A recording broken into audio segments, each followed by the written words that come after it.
Assalamualaikum dan salam sejahtera. Bagi meneruskan sesi PDPR kita akan masuk kepada subtopik terakhir bagi bab 3 iaitu 3.5 keunikan amalan demokrasi berparlimen di negara kita.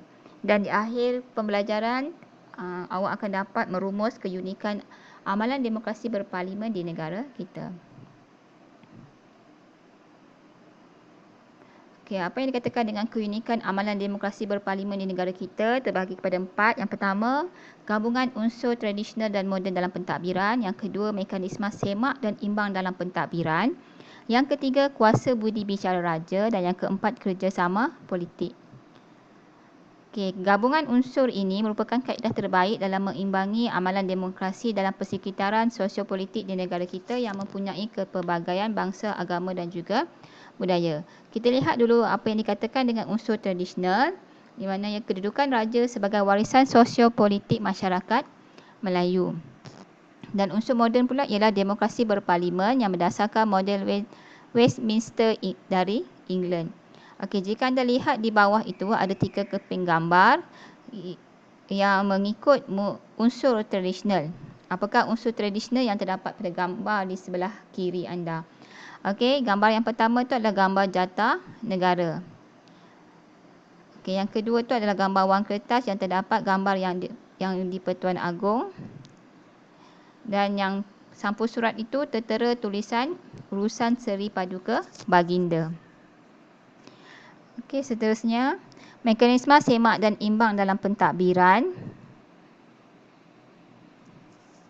Okey, apa yang dikatakan dengan mekanisme semak dan imbang ialah pemerintahan beraja berperanan bagi mengimbangi pemerintahan demokrasi kerana raja berkecuali dalam hal politik, ekonomi dan juga dasar negara. Kuasa pengimbang yang ada pada raja mampu meredakan konflik yang berlaku dalam demokrasi seperti pertikaian parti politik yang pelbagai ideologi dan perselisihan antara kaum. Yang keempat, mekanisme semak dan imbang juga berlaku melalui pengasingan kuasa iaitu badan perundangan, eksekutif dan kehakiman. Badan perundangan diberi peranan untuk menggubal undang-undang yang akan dilaksanakan oleh badan eksekutif. Sekiranya timbul konflik dan kekeliruan, penyelesaian akan dibuat melalui badan kehakiman. Okay, seterusnya kuasa budi bicara raja yang boleh dilaksanakan oleh baginda raja tanpa mendengar atau menurut nasihat ketua kerajaan dalam perkara tertentu. Okay, apa yang melibatkan kuasa budi bicara yang di Pertuan Agong ialah dalam pelantikan ketua kerajaan persekutuan iaitu Perdana Menteri. Bagi di peringkat negeri pula, raja ataupun yang di Pertuan Negeri mempunyai kuasa budi bicara untuk melantik ketua kerajaan negeri iaitu Menteri Besar dan juga Ketua Menteri. Yang di Pertuan Agong juga mempunyai kuasa budi bicara untuk tidak memperkenankan permintaan pembubaran parlimen. Okay, raja dan yang di Pertuan Negeri pula mempunyai kuasa budi bicara untuk tidak memperkenankan pembubaran DUN iaitu Dewan Undangan Negeri. Okay, kerjasama politik. Okay, kerjasama politik ni menekankan soal perkongsian kuasa antara kaum berdasarkan prinsip tolak ansur, perundingan dan pengorbanan bagi memastikan suara setiap kaum diwakili.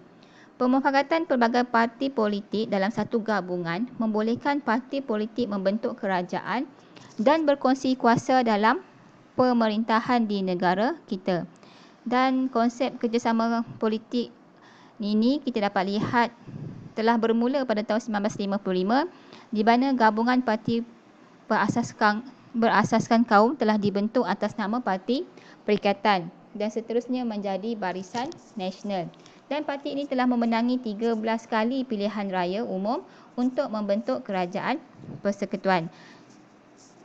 Dan pada pilihan raya umum yang ke-14 iaitu pada tahun 2018, satu lagi kerjasama politik yang baru telah memenangi pilihan raya untuk membentuk kerajaan persekutuan iaitu Pakatan Harapan. Dan pada 2020, pada bulan Februari, Perikatan Nasional telah menyerajui negara kita menggantikan Pakatan Harapan. Okey, di sebelah kiri itu ada gambar pembentukan kerjasama politik yang bermula pada tahun 1954 sehinggalah 2018. Okey, secara kesimpulannya, kita berdasarkan bab yang telah kita pelajari ini, kita perlu memahami Demokrasi adalah sebagai satu asas pemerintahan negara. Malaysia mengamalkan prinsip demokrasi dengan mengambil kira kepentingan nilai tempatan dan warisan budaya bangsa. Demokrasi berparlimen yang dilaksanakan di negara kita adalah menggunakan cara tersendiri yang mengutamakan kestabilan politik dan kesejahteraan rakyat. Demokrasi berparlimen pada asasnya memberikan hak sama rata kepada setiap warga negara, dikawal dan diseimbangkan dengan kedaulatan raja berperlembagaan. Malaysia mempunyai bentuk pemerintahan yang unik dengan ciri yang tersendiri. Dan kombinasi raja berperlembagaan dan demokrasi berparlimen telah membentuk pentadbiran yang sistematik dan unggul. Sistem raja berperlembagaan dan demokrasi berparlimen berjaya mewujudkan kestabilan yang membawa kemajuan dalam pelbagai bidang sejak merdeka lagi sehinggalah ke hari ini. Dan kita sebagai rakyat Malaysia yang cinta akan negara, kita sewajarnya menyedari kepentingan untuk taat setia kepada pemerintah demi kemakmuran bangsa dan juga negara. Okey, sekian, terima kasih. Itu saja untuk subtopik terakhir 3.5. Dan sebagai tugasan PDPR pada minggu ini, mudah saja tugasan awak. Awak hanya perlu menulis kembali apa yang telah awak fahami daripada penyampaian saya berkenaan dengan tajuk ini. Senang saja. Pertama, awak kena dengar dulu apa yang saya cuba sampaikan. Dan kali kedua, dengar dan cuba fahamkan apa yang saya cuba sampaikan melalui tajuk ini. Kemudian barulah awak menulis apa yang awak faham berdasarkan tajuk kita 3.5.